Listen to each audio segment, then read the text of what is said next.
Roman साम्राज्य, जिसने दुनिया को कानून, भाषा, इंजीनियरिंग, सैन्य रणनीति और प्रशासनिक कुशलता सिखाई, उसकी असली धड़कन उन स्थानों में बसती थी जहां हजारों की भीड़ एक साथ गरजती थी, जहां मानव शौर्य और मृत्यु के बीच की दूरी सिर्फ एक कदम पर टिकी होती थी, जहां सम्राट की आंखों में चमक और योद्धा के सीने में डर एक साथ जलते थे। यही वो स्थान थे जिन्हें दुनिया रोमन एम्फीथिएटर कहती है। रोमन साम्राज्य की आत्मा इन विशाल गोलाकार संरचनाओं की सीढ़ियों में छुपी हुई है, उन सुरंगों में जो भूमिगत अंधेरे में फैली हैं, उन पिंजरों में जहां सिंह, बाघ और तेंदुए अपनी बारी का इंतजार करते हुए गरज रहे होते थे, और उन कमरों में जहां ग्लैडिएटर अपने जीवन की आखिरी तैयारी करते थे।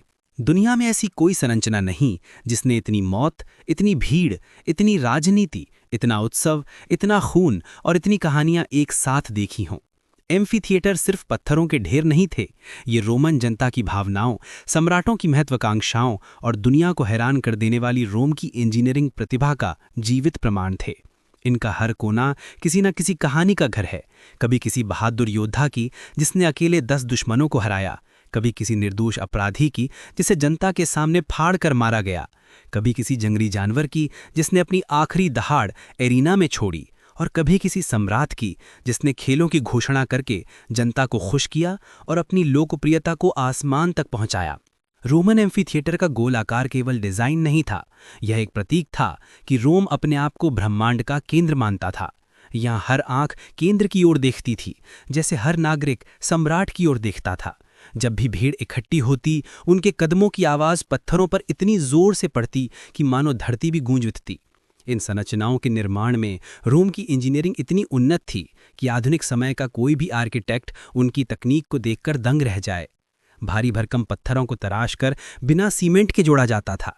सीढ़ियां इतनी व्यवस्थित होती थीं कि हजारों लोग कुछ मिनटों में अपनी सीटों पर पहुंच जाते थे, और वेलारियम जैसे विशाल छायादार कपड़े पूरे एम्फीथिएटर को गर्मी से बचाते थे, जिन्हें सैकड़ों नाविक रस्सियों से खींचकर नियंत्रित करते थे। नीचे का हिस्सा हाइपोजियम एक भूल भुलैया होती थी, कमरों, सुरंगों, मशीनों, लिफ्टों और पिंजरों का जाल, जहां से कलाकारों, ग्लैडिएटरों और जानवरों को अचानक मंच पर लाया जाता था। ऊपर बैठे दर्शकों को केवल शो दिखता था, पर नीचे घंटों तक चलने वाली हलचल, तैयारी और चुप्पी, वह सिर्फ इतिहास जानता है। रोमनों ने एम्फीथिएटर के मंच पर पृथ्वी पर संभव हर तरह का तमाशा दिखाया। ग्लैडिएटर लड़ाइयाँ, रथ दौड़, तलवारबाजों की जंग, जंगली जानवरों का शिकार, अपराधियों को मौत की सजा, मिथकीय नाटक और यहाँ तक कि नौसेना युद्धों की नकली लड़ाई, जहाँ एडिना को पानी से भरकर जहाज उतारे जाते थे। जब मैदान पानी से भरता, नीचे की पाइपलाइनें ऐसी गूंजती थीं जैसे कोई दानव सांस ले रहा हो। नावें टकराती, सैनिक चिल्लाते, जनता उछल पड़ती, और रोम गर्व से मुस्कुराता था, क्योंकि वह दुनिया को दिखा रहा था कि मनोरंजन कैसे साम्राज्य की शक्ति बन सकता है। ग्लैडिएटर रोम का सबसे बड़ा सितारा था। वह एक योद्धा था, पर उसकी कहानी भावनाओं की आग में तपती थी। कभी वह दास होता जिसे स्वतंत्रता के बदले मौत का सामना करना पड़ता, कभी वह युद्ध में पकड़ा गया सैनिक होता, कभी वह स्वयं सेवक होता जिसे भीड़ की तालियों में अमरता चाहिए होती। उसकी ट्रेनिंग इतनी कठोर होती थी कि हड्डियां टूट जातीं, मांसपेशियां फट जातीं, लेकिन मनोबल लोहे जैसा बन जाता। जब वो मैदान में कदम रखता, एरिना की धूल, सूरज की रोशनी, दर्शकों की गर्जन और तलवार का भार उसे याद दिलाता कि उसका जीवन अब उसके हाथ में नहीं बल्कि जनता के हाथ में है, क्योंकि अंगूठा ऊपर या नीचे उसकी किस्मत का फैसला करता था। जनता की यह शक्ति रोम की राजनीति का सबसे बड़ा हथियार थी। सम्राट जब चाहे अपने लिए तालियां खरीद सकता था।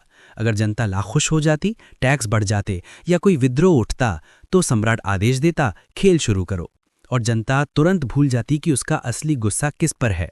रोटी और तमाशा, ब्रेड एंड सर्कसेस, यह नीति सदियों तक रोम को रोमन जनता पर शासन करने में मदद करती रही। पर एम्फीथिएटर सिर्फ हिंसा के प्रतीक नहीं थे, वे कला, संस्कृति और कहानी कहने के भी केंद्र थे। यहाँ मिथकीय कहानियां इनाइट होती थीं, हरक्यूलिस, ट्रोजन वॉर, रोमुलस और रेमस और अनेकों गाथाएं। कलाकार विशाल कपड़ों, भव्य सेट और शानदार मेकअप में आते, और दर्शकों को ऐसा लगता जैसे देवता धरती पर उतर आए हों। रोम की यह कला इतनी प्रभावशाली थी कि बाद की सभी यूरोपीय सभ्यताओं ने इससे प्रेरणा ली। लेकिन समय किसी पर दया नहीं करता। जैसे जैसे रोमन साम्राज्य कमजोर हुआ, वैसे ही एम्फीथिएटर की चमक भी कम होती गई। हिंसा पर ईसाई धर्म के सिद्धांतों के प्रभाव से खेल बंद हुए, इमारतें टूटने लगीं, कुछ को लूटा गया, कुछ को पत्थरों के लिए तोड़ा गया, कुछ में घर, महल और चर्च बना दिए गए। फिर भी कई एम्फीथिएटर्स ने समय को चुनौती दी। कॉलिसियम आज भी खड़ा है, लाखों लोग उसे देखने आते हैं और वह अब भी अपने घावों में इतिहास छुपाए बैठा है। दुनिया भर में मौजूद सैकड़ों रोमन एम्फीथिएटर आज भी अपने अपने शहरों का गौरव है।